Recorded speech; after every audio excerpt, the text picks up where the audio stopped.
Right now at 10, the recorded confession. Police say the Austin serial bomber left behind a long message, but there was one important thing the killer did not say. Also tonight, salacious accusations in the international kidnapping and custody case surrounding this little boy. New claims of sex addiction and violent tendencies against the boy's father.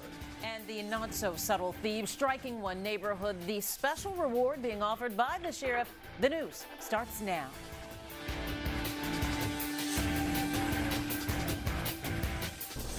We can never forget the victims. They include Anthony House, Draylon Mason, Esperanza Herrera, and as I have it too, yet unidentified victims.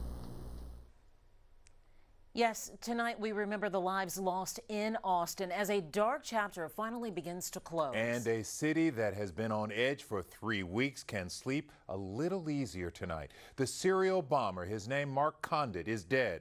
He killed himself early this morning as police were closing in. Late tonight, police revealed they had found a lengthy cell phone recording on Conditt's phone. It was his confession.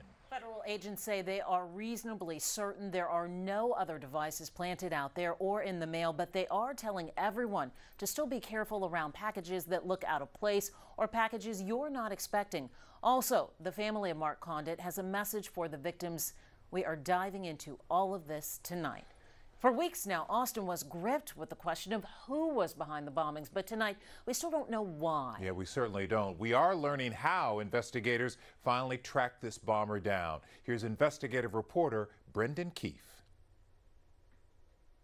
The bombing suspect must have wondered in those last tense seconds on the side of the highway just how agents and officers were able to find him. He will never know, but we do. Mark Conditt was carrying a tracking device that allowed investigators to pinpoint his location. In the end, the bomber may have been betrayed by his own cell phone. The first big break in the case was that unexploded package, because that gave investigators this, a shipping label. Sure, the name was fake, but the time and place were very real.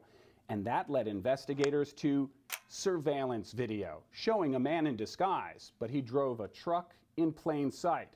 A truck that had a very real license plate. A license plate that came back to a name.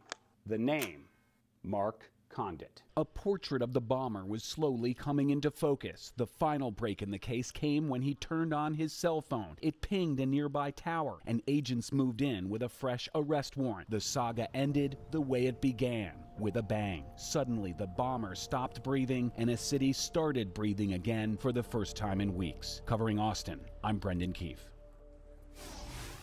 We'll get back to the bombing coverage in a moment, but developing tonight, a search is underway for an inmate who escaped the Harris County Jail in downtown Houston this afternoon. This is 35-year-old Manuel Alvarez Soto. He was arrested on theft and trespassing charges. He was waiting to be picked up by immigration agents when he managed to escape. If you spot him, call police. Tonight, a Kingwood mother is in jail accused of abandoning her newborn baby in a toilet. According to court documents, 21-year-old Stephanie Brock left the boy back on March 1st. The filing did not say where this happened, but we do know the baby survived. Brock is charged with injury to a child with bail set at $35,000. New developments tonight in an international custody case that has 2 Brazilian grandparents facing kidnapping charges right here in Houston. In an explosive new document tonight, the couple's legal team is asking a judge to throw the case out before it even gets to trial. Our Marcelino Benito explains why. To try to criminalize 2 people like this it's just insane. High-profile defense attorney Rusty Hardin says his clients, Carlos and Jemima Guimaraes, are not criminally liable for their daughter Marceli's actions. He's asking a judge to throw out the international kidnapping and conspiracy case against the 2 Brazilian grandparents. Dr. Brand's dispute is with the wife. He shouldn't be trying to hold the grandparents as hostage. And that's what he's doing. And that's what the government's helping him do.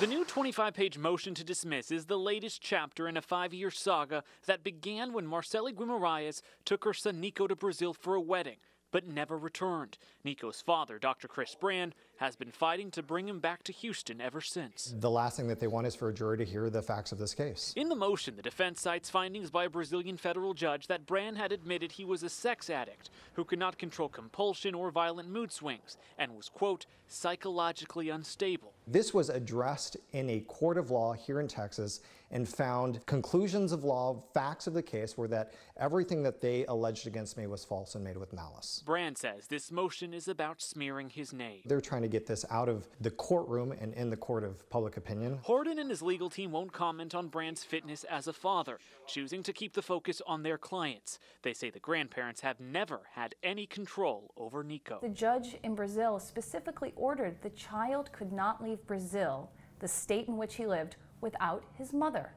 These grandparents couldn't even decide what that kid ate for breakfast. For now, Carlos and Jemima Guimaraes remain out on bond as both parties wait to see what a judge will decide on this latest motion. They really are trying to manipulate the facts of this case, but that's why this needs to go to trial. This has no business being in federal court. It has no business being in a criminal court. And hopefully, when the jury hears all the evidence, they'll reach the same conclusion. Now, it's unclear how a judge will rule on this motion, and I can tell you he has no timetable to make a decision. Meanwhile, this case is set to go to trial on May 7th. We're live near downtown tonight. I'm Marcelino Benito, KHOU 11 News. We expect more emotional undercover testimony tomorrow in an infamous local murder-for-hire case. Leon Jacob is accused of hiring a hitman to take out his ex-girlfriend. Today, that ex, Megan Verikis, testified how frightened she was of Jacob. Prosecutors say Jacob wanted to keep her from testifying against him in a stalking case, but the defense showed text messages and emails that they say shows how in love the couple was. Verikis says the relationship went sour in January of last year. She even filed a restraining order against him. Some days it took me multiple hours to get home because I felt like I was being followed. I had my vehicle checked for devices that could be tracked. Around that time, police told Verikis about the murder-for-hire plot. She even worked with investigators, posing for pictures as if the job had been carried out. It is unclear if Jacob ever saw those photos. Tonight, an impressive outpouring of support for Harvey victims. A line of cars in Houston's 3rd Ward left with trunks filled with much-needed food and supplies. I want you to look at this. Nearly 4,000 cars were loaded up. Volunteers with Team Pick Me Up handed out canned food tonight for those vehicles. This is going to families hurt by the hurricane, still struggling to make ends meet. Mainly food, some clothes, some just income, you know. They're trying to survive, trying to make it. I know 3 or 4 families like that. These young girls, you see them, they got kids, they don't have, they don't have a way to get there. One of the things that are required to put someone up is to feed them. And so we want to feed people as much as we can and provide them with supplies that are necessary that on a daily basis. Doing humanitarian work. This group does this 3 times a week in places all across Houston. This is truly standing for Houston.